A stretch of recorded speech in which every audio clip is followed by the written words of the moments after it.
here in the Los Angeles area. I want to bring in the superintendent for LA Unified School District, Alberto Carvalho.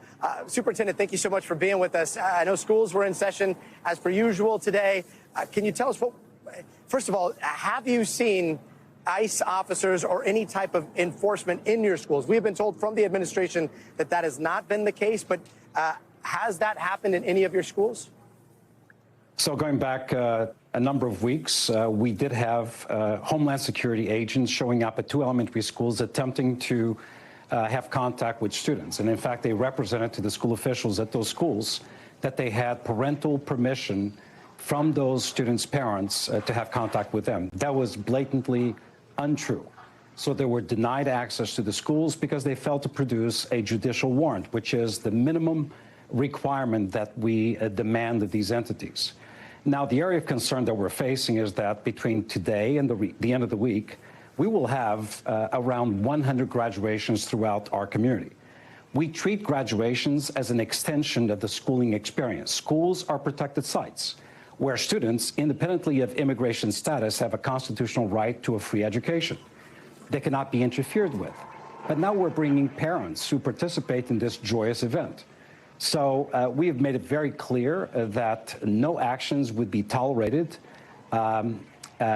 impacting the graduation events in our school district. We have deployed our own police force to establish a perimeter of safety around graduation sites to ensure that there are no disturbances that would impact these graduations.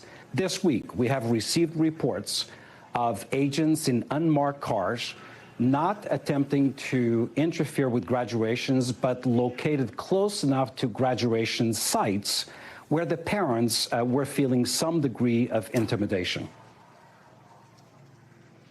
Now you were just talking about the Los Angeles Unified School District police force establishing somewhat of a protective barrier around these events. Does that mean that these officers may stand in the way of some federal agents or some of the ICE agents that are trying to take law enforcement actions?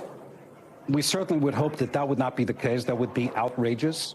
What these officers, and this is part of our protocol, is should there be any type of federal immigration action that would impact our schools or activities specific to our schools, we believe that law enforcement to law enforcement communication is probably the best option. Since we do have a police department, it is a good use of our resources to establish that first line of contact with federal agencies. And hopefully there would be a de-escalation or a plausible solution to whatever may come our way. And Superintendent, I know that the school day just ended a little while ago, but do you have updated numbers on attendance? Has what we saw this weekend, has that had any effect on people showing up to school today?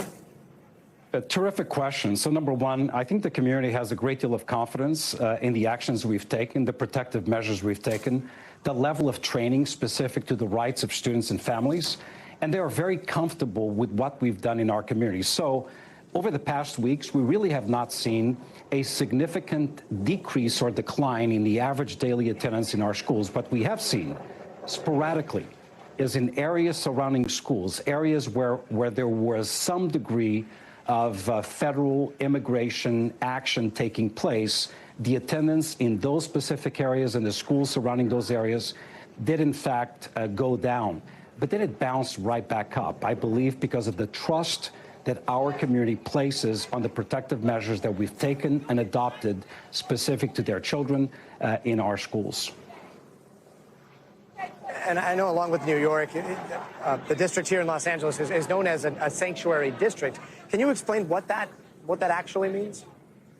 Well, the sanctuary connotation is really applied to the municipality, but our board has declared a number of policies that, number one, spell out absolute protection of students regardless of their immigration status. And by the way, that is not a choice that we have. That is a constitutionally requirement.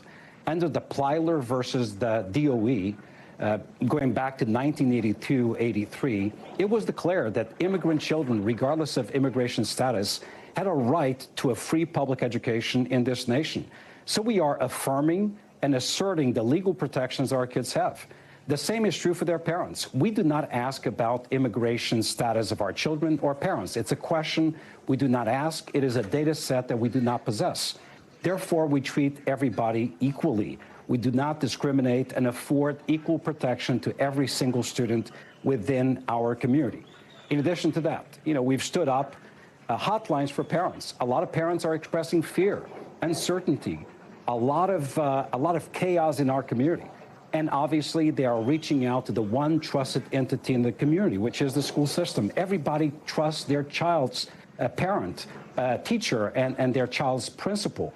Therefore, this hotline is being used by parents, and they are seeking assistance. We have a lot of legal firms in our community that pro bono are providing legal advice to these families, but the sanctuary denomination simply means we are a system that treats all students or families equally under the protection of the law based on the Equal Protection Clause of the Constitution of the United States of America. We thank you for watching, and remember, stay updated on breaking news and top stories on the NBC News app or watch live on our YouTube channel.